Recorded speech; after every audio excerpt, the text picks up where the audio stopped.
Hello दोस्तों, स्वागत है आपका आज के इस वीडियो में जो कि स्टॉक मार्केट एसेंशियल्स प्लेलिस्ट की दूसरी वीडियो है। मैं ये अज्यूम कर रहा हूँ कि आप पिछली वीडियो देख चुके हैं जिसमें हमने book value, face value, EPS, ROE और एबिटा के बारे में जाना था।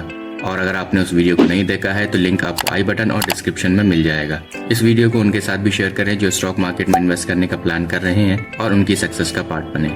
आज हम जानेंगे ROCE, IPO, FPO, PE ratio और डिविडेंड के बारे में।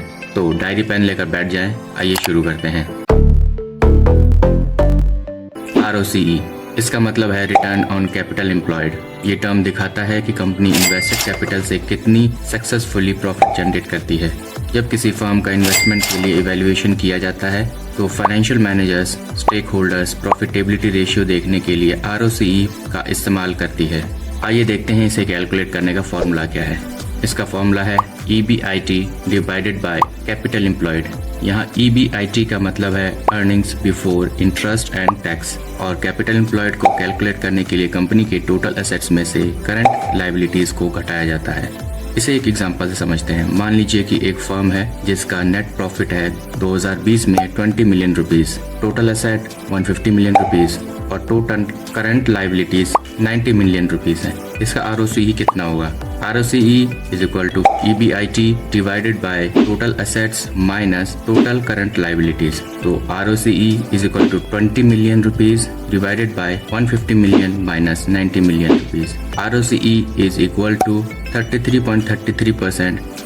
आईपीओ, इनिशियल पब्लिक ऑफरिंग, जब कंपनी फंड्स के लिए फर्स्ट टाइम पब्लिक से पैसा लेना चाहती है और इसके बदले में अपनी कंपनी के शेयर्स को यूज करना चाहती है तो उसे आईपीओ यानी इनिशियल पब्लिक ऑफर लाना होता है। इसके लिए कंपनी को सेबी के पास अपने सारे डॉक्यूमेंट सबमिट करने होते हैं जिसमें कंपनी की हर जानकारी दी गई होती है, जैसे कि कंपनी में इन्वेस्टर्स कौन कौन है, कौन कितने शेयर्स सेल आउट कर रहा है, एक्सेट्रा। उसके बाद ही कंपनी को सेबी से अप्रूवल मिलता है। एफपीओ यानी फॉलो ऑन पब्लिक ऑफर, जब company first time stock exchange पर लिस्ट होती है तो आईपीओ लॉन्च करती है, लेकिन जब दोबारा फंड चाहिए होता है तो कंपनी एफपीओ लाती है जिसमें कंपनी एडिशनल शेयर्स मार्केट में डालती है नए इन्वेस्टर्स या एग्जिस्टिंग शेयर होल्डर्स के लिए। ये इन्वेस्टर्स और कंपनी दोनों के लिए अच्छा ऑप्शन होता है। बीइंग इन्वेस्टर आपके पास ऑप्शन होता है कंपनी के प्रीवियस रिकॉर्ड चेक करने का कि कंपनी ने कितना प्रॉफिट बनाया है, क्या उसके प्लस पॉइंट्स हैं और क्या माइनस पॉइंट्स। एफपीओ के कई रीजंस हो सकते हैं, जैसे कंपनी का डेट उतारना, एक्सपेंशन करना या किसी कंपनी को एक्वायर करना। एफपीओ दो तरह के होते हैं, डाइल्यूटिव एफपीओ और नॉन डाइल्यूटिव एफपीओ।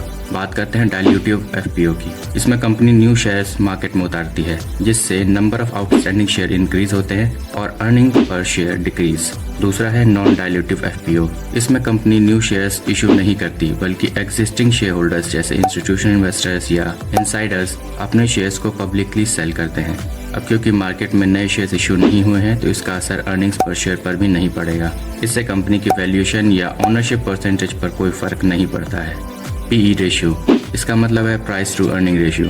जनरली ये माना जाता है कि अगर पीई कम है तो कंपनी में इन्वेस्टमेंट के लिए कंसीडर किया जा सकता है, लेकिन ऐसा क्या है इस टर्म में कि जो अगर कम हो तो अच्छा और ज़्यादा हो तो एक्सपेंसिव माना जाता है। इसके लिए इसे कैलकुलेट करने का फॉर्मूला देखते हैं। इसका फॉर्मूला है शेयर की market price divided by earnings पर शेयर। जैसे रिलायंस इंडस्ट्री की बात करें तो इसका पीई 37.99 है। इसका मतलब है कि बीइंग इन्वेस्टर आप कंपनी से 1 रुपया कमाने के लिए 37 रुपीज 99 पैसे इन्वेस्ट कर रहे हैं। अगर कंपनी का पीई हाई है तो या तो कंपनी ओवर वैल्यूड है या फिर ग्रोथ की तरफ जा रही है। दूसरा कारण ये भी हो सकता है कि कंपनी फ्यूचर में हाई रेवेन्यू एक्सपेक्ट कर रही है। वहीं अगर पीई लो है तो उसे अंडर वैल्यूड माना जाता है जिसका कारण सिस्टमैटिक या अनसिस्टमैटिक रिस्क हो सकता है। हो सकता है कंपनी का फ्यूचर अच्छा न दिख रहा हो जिस वजह से अभी उसकी प्राइस गिर रही हो। वैल्यू इन्वेस्टिंग में पीई रेशियो काफी इंपॉर्टेंट है। इसके थ्रू कंपनी की इंट्रिंसिक वैल्यू निकाली जाती है। ETF exchange traded fund, funds का कलेक्शन है। ये आपको एक बार में बड़ी क्वांटिटी में सिक्योरिटीज में इन्वेस्ट करने का मौका देता है। इसकी फीस बाकी फंड्स के कंपेयर में काफी कम होती है। ये बाकी फाइनेंशियल प्रोडक्ट की तरह one size fits all solution नहीं देता है। मैनेजमेंट चार्जेस, कमीशन फीस जैसे ऑप्शंस को अच्छे से कंपेयर कर लेने के बाद ही इन्वेस्टमेंट करना चाहिए। ये index ETFs, fixed income ETFs, commodity ETFs, leveraged ETFs जैसे और भी कई प्रकार के होते हैं। इस पर डिटेल में किसी और वीडियो में बात करेंगे। अभी के लिए इतना जान लें कि कुछ स्टॉक्स का कलेक्शन होता है, साथ ही इस पर आपको टैक्स में भी बेनिफिट मिलता है। डिविडेंड, जब कंपनी को प्रॉफिट होता है तो वो अपने इन्वेस्टर्स और शेयर होल्डर्स के साथ उसे शेयर करती है। इसके काफी सारे फायदों में से एक फायदा ये है कि इससे कंपनी में नए इन्वेस्टर्स अट्रैक्ट होते हैं।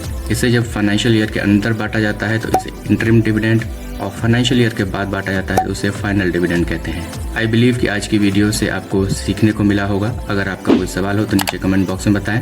इस प्लेलिस्ट की बाकी वीडियोस भी आपको डिस्क्रिप्शन और आई बटन में मिल जाएगी। वीडियो को लाइक करके चैनल को सब्सक्राइब कर लें। मिलते हैं नेक्स्ट वीडियो में नई नॉलेज के साथ। तब तक देखते रहें द बिलियनियर ब्रेन्स। जय हिंद।